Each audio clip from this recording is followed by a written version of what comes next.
আজিৰ এইটো ভিডিঅ'ত আমি আলোচনা কৰিম HSLC আৰু HS পৰীক্ষাৰ বহি কেনেকৈ চেক কৰে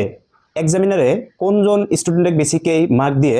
আৰু কোনজন ষ্টুডেণ্টৰ মাৰ্ক কাটে যেতিয়া হিহতে এই পৰীক্ষাৰ বহিবিলাক চেক কৰে HSLC বা HS পৰীক্ষা হৈ যোৱাৰ প্ৰায় 40 পৰা 50 দিনৰ ভিতৰতে আমাৰ ৰিজাল্ট আহি যায় হয় না নাই কিন্তু ইয়াৰ মাজত যেটো আমাৰ খাতা যেটো বহি আছে বহিটো যে চেক হয় এটো কিছুমান স্টেপৰ মাজত চেক কৰা হয় এটা হল নৰমালি যে কেজন স্টুডেন্ট 80 তলত পায় বা 60 70 এনেকুৱা পায় আৰু এটা তোমাৰ চেক কৰাৰ পদ্ধতি আছে এটো হল যদি 80 প্লাস বা 90 প্লাস বা তাতকৈ বেছি পায় তেতিয়া তোমাৰ যেটো বহি চেক কৰা হেটো অলপ বেলেগ হৈ যায় তো দেখা প্ৰথমত আমি যেটো নৰমালি চেক কৰা হয় অৰ্থাৎ যে কেজন স্টুডেন্ট 80 তলত পায় হিহতৰ খাতা কেনেকৈ চেক কৰা হয় তো দেখা এই যেটো নৰমালি খাতা চেক কৰে হেতু প্ৰথমে এক্সামিনাৰে দেখে ষ্টুডেন্টৰ ফ্ৰন্ট পেজটো যেটো ফ্ৰন্ট পেজ কেনেকৈ লিখিছে নিজৰ নাম ৰোল নাম্বাৰ এইকেইটা ভালকৈ আগতে লক্ষ্য কৰে কাৰণ এইকেইটা যদি তোমাৰ শুদ্ধ নহয় বা লিখা নাথাকে তেনহলে সেই খাতাটো চেক নহয় ঠিক আছে তো এক নম্বৰ এটো লক্ষ্য কৰে এক্সামিনাৰে তাৰ পিছত দেখা তোমাৰ যেটো 2 নম্বৰ পইণ্ট আহে সেই 2 নম্বৰ পইণ্টটো হল যে তুমি কমসে কম একৰ পৰা 3টা পেজ একদম সম্পূৰ্ণ পৰিপাটিকৈ লিখিব লাগে যাতে কটাকটি নহয় কটাকটি হলে এক্সামিনাৰে গম পায় যে কি জানি স্টুডেন্ট ইমান এটা ভাল নহয় তাৰ কাৰণে প্ৰতিটো এনসাৰত মাৰ্ক কাটাৰ সম্ভাৱনা থাকে তাৰ কাৰণে 2 নম্বৰ পইণ্টটো হল যে একৰ পৰা 3 বা 4টা পেজ লৈকে তোমাৰ ভালকৈ লিখা থাকিব লাগিব তাৰ ওপৰত ধ্যান দিয়ে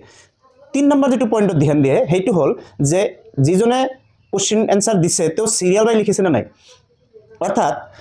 একৰ পিছত 2 3 4 এনেকৈ যদি লিখে তেনহলে এক্সামিনাৰে তাক বেছিকৈ মাৰ্ক দিয়ে আৰু যদি এনেকুৱা হয় যে 1 লিখিছে তাৰ পিছত 2 লিখিছে তাৰ পিছত 2 লিখিছে তাৰ পিছত আকৌ 6 লিখিছে আকৌ 15 লিখিছে এনেকুৱা যদি বেছি আকপাস হয় তেতিয়া অলপ এক্সামিনাৰে ডিস্টাৰ্ব হৈ যায় আৰু মাৰ্ক কটাৰ সম্ভাৱনা থাকে কিন্তু এনেকুৱা নহয় যে তুমি লিখিব নোৱাৰা হেনেকেও লিখিলেই হল তুমি মাৰ্ক পাবা কিন্তু সম্ভাৱনাটো অলপ কি মাৰ্ক কমাৰ সম্ভাৱনা থাকি যায় এটা ডাউট আহি যায় তাৰ পিছত তুমি কি কৰিব লাগে যে যিকোনো কোশ্চেন আনসাৰ যদি নোৱাৰা তেতিয়া একেবাৰে যদি এৰি থৈ আহিছা তেতিয়া তো অবিয়াসলি তোমাক মাৰ্ক কম পাবা হয় না নাই তো গোটেই কেইটা কোশ্চেন আনসাৰ কি কৰিব লাগে এটেন্ড কৰি থৈ যি আহিছে হেইকেজন ষ্টুডেন্টক কিবা না হলে কিবা এটা মাৰ্ক দি দিয়ে এক্সামিনাৰে ঠিক আছে এইটো আছিল তোমালোকৰ যেটো নরমালি চেক হয় যে কেজন 80% তলত পায় বা কোন এটা সাবজেক্টৰ 80 তলত পায় এতিয়া কথা হল কিছুমান ষ্টুডেন্ট আছে বা বহুত ষ্টুডেন্ট আছে যেটো 80 প্লাস বা 90 প্লাস নম্বৰ পায়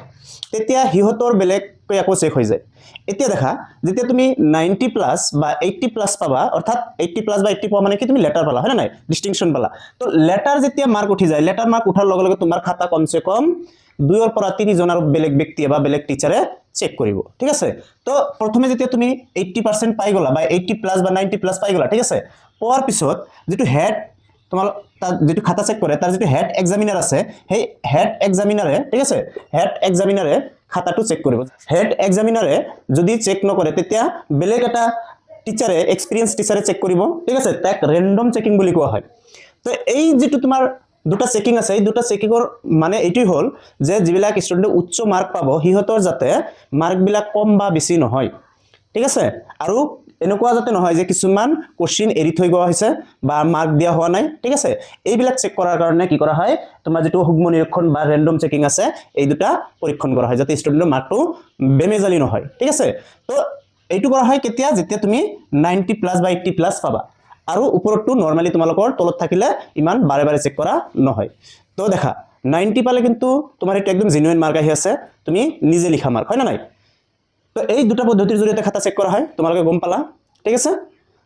তো এইখিনি আছিল আজিৰ ভিডিঅ'ৰ বিষয়বস্তু ভিডিঅ'টো চোৱাৰ কাৰণে তোমালোকক ধন্যবাদ